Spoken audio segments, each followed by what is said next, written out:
Hi friends, good evening and welcome to my channel Mukambika Nursing.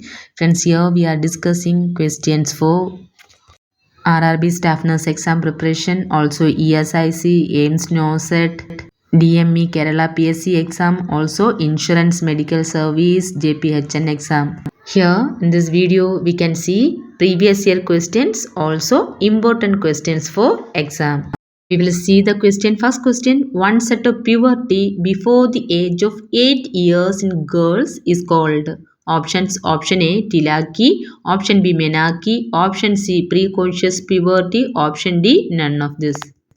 Here the question, appearance of first puberty before the age of 8 years in girls is called precocious puberty. Option C is the correct answer.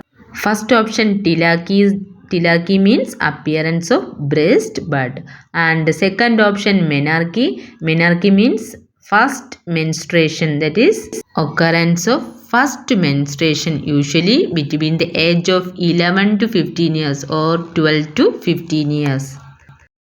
And the next question, the nerve maintain hearing and balance is option A vestibulocochlear, option B vagus, option C facial, option D trochlear. Which nerve maintain hearing and balance? Correct answer is option A vestibulocochlear. And the next question, during taking BP at upper arm, chest piece of stethoscope will put on which artery? Option A axillary, option B radial artery, option C brachial, option D ulnar. While taking BP, the chest piece of stethoscope will put on brachial artery. Option C is the correct answer. And the next question, the maximum dose of atropine which can be given in bradycardia is options: option A 1 mg, option B 3 mg, option C 5 mg, and option D 10 mg. Atropine is the first line medication for the treatment of bradycardia, and the initial dose can give 0.5 mg IV, and maximum dose can give up to 3 mg. Atropine mainly increases the heart rate. Here we are giving for bradycardia. Bradycardia means decreased heart rate. So it will help to increase the heart rate. And if the patient is having hypothermia along with bradycardia, then we should not administer atropine for the patient. The next question, a mother of 3 years old asks a clinic nurse about appropriate and safety toys for the child. The nurse tells the mother that the appropriate toy for the child is options: option A large trucks, option B a golf set, option C a jacket set with marbles, option D all of this. Question, a mother of 3 years old child. 3 years old means they are toddler. 1 to 3 is toddler. So a toddler mother asks a clinic nurse about the safety toy for appropriate and safety toy for her child. Okay, as a nurse, what she can tell about the toys for this toddler to the mother? Okay, among this option, which is the appropriate toys? We can give large trucks to the toddler. Among this option, we can provide large trucks. Toys for toddler must be safe, strong and too large. Otherwise, they will keep inside the nose or inside the ear or inside the mouth. They will swallow. So, we have to give large, big size toys to the toddler. Okay. So, in this option, we can choose option A. And the next question, method to give haloperidol injection is option A subcutaneous route, option B is a track, option C M-track, option D intravenously. Haloperidol is an example of antipsychotic drug mainly given for the treatment of schizophrenia.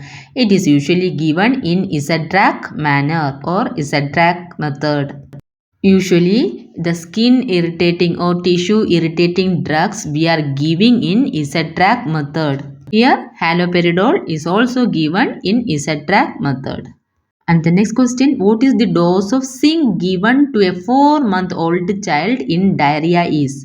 Options, option A 10 mg, option B 5 mg, option C 15 mg, option D 20 mg. Zinc is usually given in case of diarrhea because it will reduces the episode of diarrhea. It will reduces the frequency of diarrhea. So the dose we can give to 4-month-old child is 10 mg. Option A is the correct answer. The dose of zinc for infants under 6 months of age, we can provide up to 10 mg. The next question, serum hepatitis is also known as options. Option A hepatitis E, option B hepatitis B, option C hepatitis A, option D none of this. Serum hepatitis is also known as hepatitis B. Option B is the correct answer. Hepatitis A is known as infectious hepatitis and hepatitis B is known as serum hepatitis. Remaining hepatitis C, D and E is there. Hepatitis C is also occurs with blood transfusion and all. This through parenteral, and hepatitis D also occurs through parenteral route. It is seen a patient, those who are infected hepatitis B. Okay, so patient with hepatitis B, we can see hepatitis D also. Hepatitis E occurs through fecal-oral route. And the next question, a neurological disorder in which the patient will have an expression of mask-like face and staring is known as options. Option A myasthenia gravis, option B Down syndrome, option C Parkinson's disease, option D Alzheimer's disease. Mask-like feature is the clinical features of Parkinson's disease. Option C is the correct answer. And the next question, X-ray examination of the spinal cord and vertebral canal following introduction of contrast media into the spinal subarachnoid space is called as options echoencephalography, option B myelography, option C electromyography, option D electroencephalography. Question, X-ray examination of the spinal cord and vertebral column through contrast medium injected into the spinal subarachnoid space. It is known as myelography. Spinal cord and vertebral canal. It is myelography.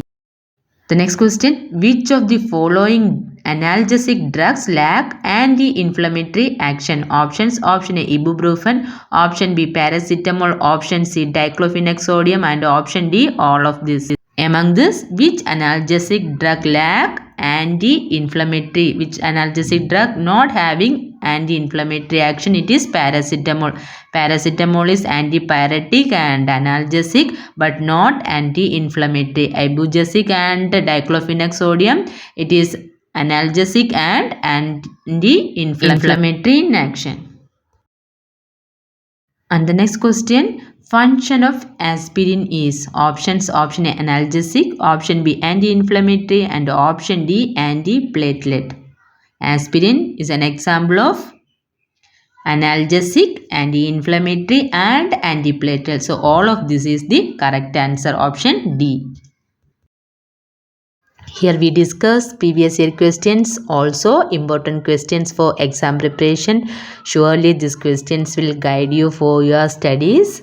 If it is useful for your studies, please subscribe my channel and share these videos to your friend circle. Thank you for watching.